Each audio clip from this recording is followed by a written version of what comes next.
More than 60% of IELTS candidates globally score below band 7.5 in speaking. In this video, you will hear band 7.5 responses and detailed feedback at the end. I have guided thousands of IELTS candidates worldwide beyond band 7, and I know exactly what examiners expect at band 7.5. Let's get started. Part 1. Interview. Where are you from? I'm from Kuala Lumpur, Malaysia, specifically from Jaya, which sits just outside the city center. Do you like the place where you live? Why? Very much, actually. What I appreciate most is the diversity.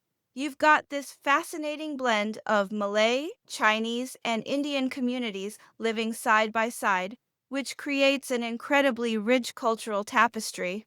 The food scene alone is phenomenal, with hawker centers offering authentic cuisine from various traditions. That said, the traffic congestion can be quite testing during peak hours. Would you recommend it to other people? Without hesitation, it's particularly appealing for people who enjoy cultural immersion and culinary adventures. The cost of living is reasonable compared to other Asian capitals, and there's a genuine warmth to the local community.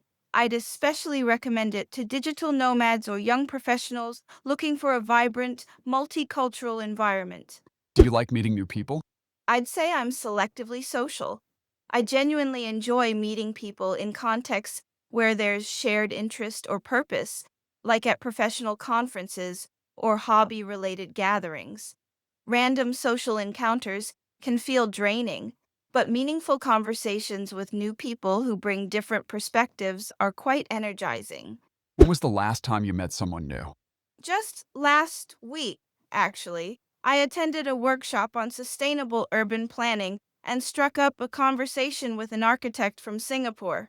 We ended up discussing innovative approaches to green building design for nearly an hour. It was one of those unexpectedly enriching interactions. Did you work in a group when you were a child? Constantly. Malaysian schools emphasize collaborative learning quite heavily, so we were frequently assigned group projects, everything from science experiments to cultural performances. I particularly remember preparing traditional dance presentations for school festivals, which required extensive coordination among classmates. Did you enjoy working in a group as a child? It was a mixed experience, honestly. I enjoyed the creative brainstorming and the social aspect of working together, but I often found myself frustrated when group members didn't pull their weight. There's nothing quite as exasperating as carrying the workload while others coast along. What did you learn from working in a group? Primarily, I learned the art of negotiation and compromise. You can't simply impose your ideas on others. You need to build consensus and accommodate different working styles. I also developed patience and discovered that diverse perspectives, even when initially frustrating, often lead to more creative solutions than you'd achieve alone. Do you prefer working in a team or working individually now? It's very task dependent. For analytical work requiring deep concentration, I'm far more productive alone. However, for creative problem solving or strategic planning, collaborative environments tend to generate superior outcomes. I've come to appreciate that effective teamwork requires the right people and clear role definition. When those elements align, teams can accomplish remarkable things that individuals simply can't. Part 2. Cue card. Now I'm going to give you a topic. You'll have to talk about the topic for 1 to 2 minutes. You have 1 minute to think about what you're going to say. You can make some notes to help you if you wish. Here is your cue card. Describe a cultural place you would like to visit, such as a museum. You should say what the place is, where it is located, why you want to visit it, and explain how this place is related to culture. 1 minute for preparation is over. Please begin when you are ready. I like to talk about the National Palace Museum in Taipei, Taiwan, which has been on my wish list for several years now. The museum is located in the Shilin district of Taipei, set against the backdrop of mountains in the northern part of the city. It's housed in a striking traditional Chinese palace style building that's become somewhat iconic in itself. What draws me to this particular museum is its extraordinary collection of Chinese imperial artifacts. It contains nearly 700,000 pieces spanning 8,000 years of Chinese history. The collection was originally from Beijing's Forbidden City, but was relocated to Taiwan during the Chinese Civil War. I'm particularly fascinated by the jade carvings, especially the famous jadeite cabbage sculpture, which demonstrates astonishing craftsmanship. The level of detail in these ancient pieces is absolutely remarkable. Beyond the artifacts themselves, I'm intrigued by the museum's role in preserving Chinese cultural heritage during a tumultuous period of history. There's something profound about how these objects survived wars, political upheaval, and mass migration, serving as tangible links to thousands of years of civilization. This place embodies culture in multiple dimensions. Most obviously, the artifacts themselves represent the pinnacle of Chinese artistic achievement across various dynasties, ceramics, calligraphy, paintings, and bronzes that reveal aesthetic sensibilities and technical capabilities of different eras.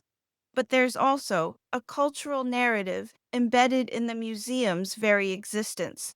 The decision to preserve and protect these treasures reflects cultural values about heritage, continuity, and identity.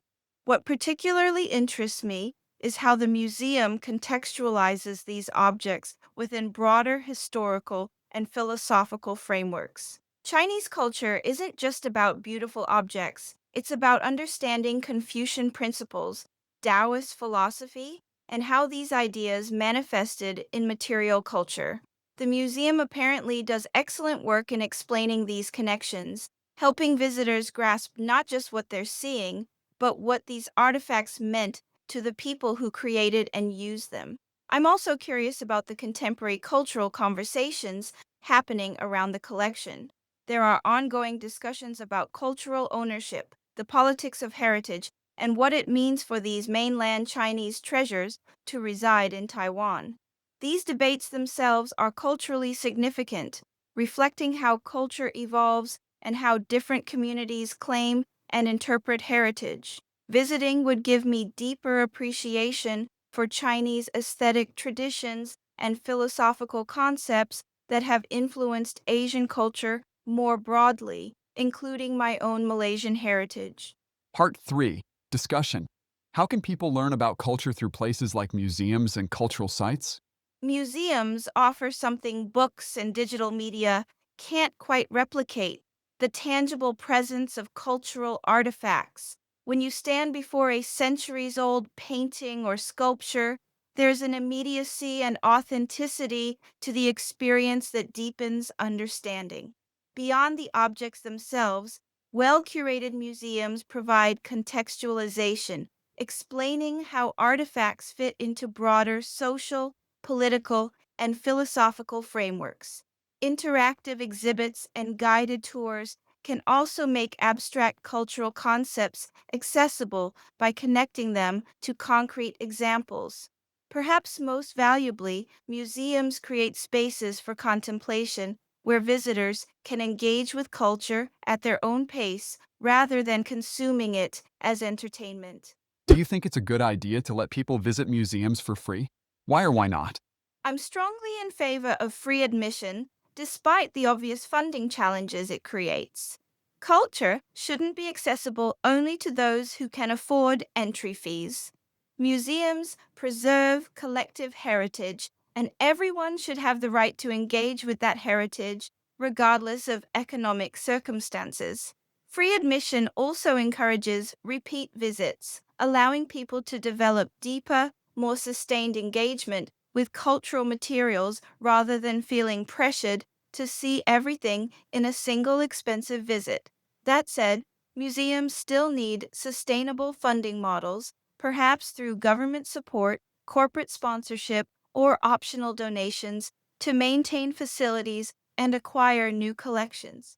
What are some ways to encourage people to learn about their culture? Integration into daily life is crucial.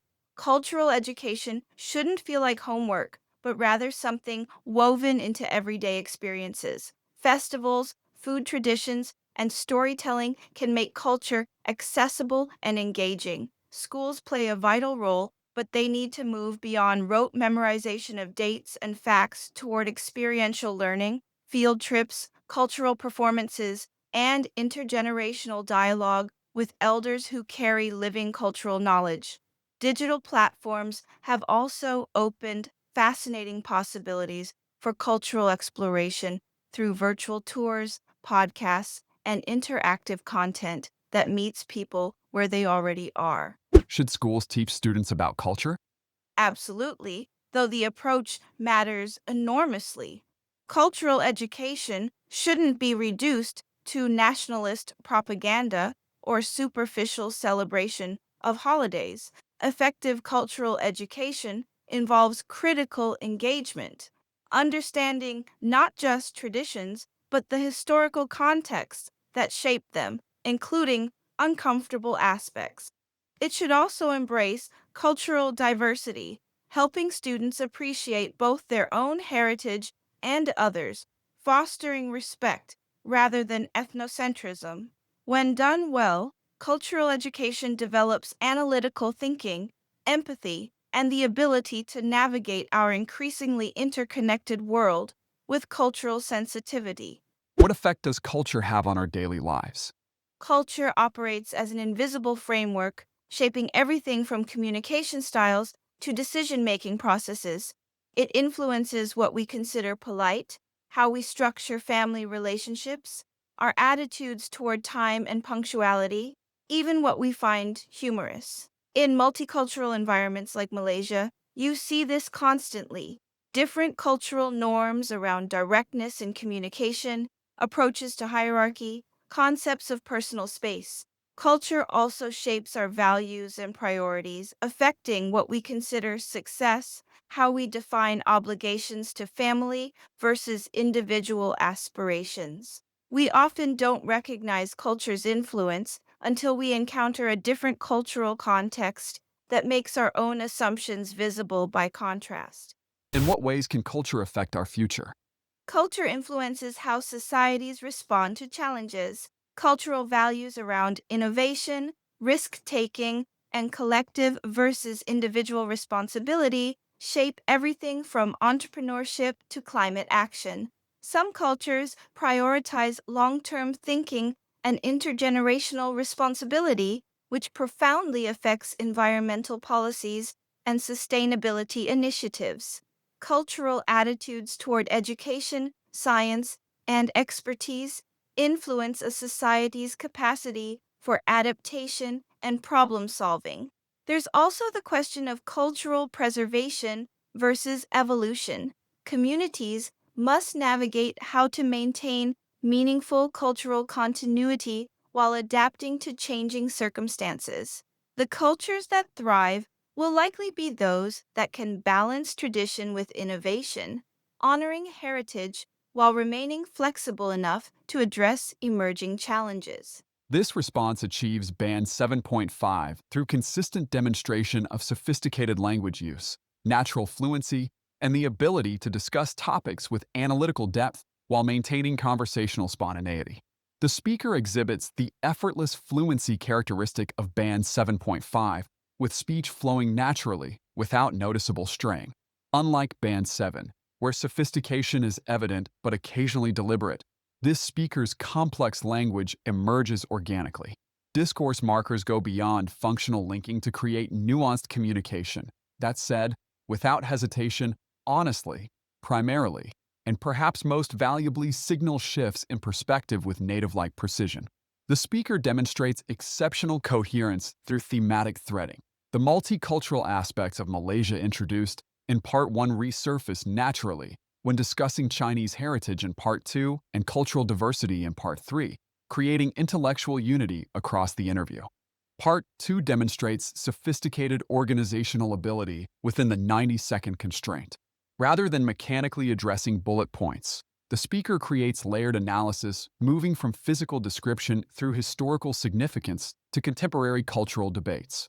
The narrative doesn't simply describe what the museum contains, but explores multiple dimensions of its cultural significance: aesthetic achievement, historical preservation, philosophical frameworks, and ongoing political conversations. This analytical depth distinguishes Band 7.5 from Band 7 solid development. Part 3 responses show the intellectual sophistication expected at Band 7.5. Each answer acknowledges complexity immediately, challenges implicit assumptions, and synthesizes multiple perspectives. When discussing free museum admission, the speaker doesn't simply argue for or against, but explores both philosophical justifications and practical challenges, then proposes solutions. The discussion of cultural education distinguishes between rote memorization and critical engagement, showing nuanced thinking beyond typical Band 7 responses. What prevents Band 8 is the occasional reliance on conventional sophisticated expressions rather than consistently creative language use, slightly less density of idiomatic expressions compared to Band 8, and analytical depth that, while excellent, doesn't quite reach the exceptional originality characteristic of Band 8. The performance is confidently Band 7.5, demonstrating sophisticated, flexible language use with natural fluency and analytical thinking that exceeds Band 7, while showing minor limitations preventing Band 8. Subscribe to the channel so you do not miss 2 videos I publish weekly. All the best in your preparation.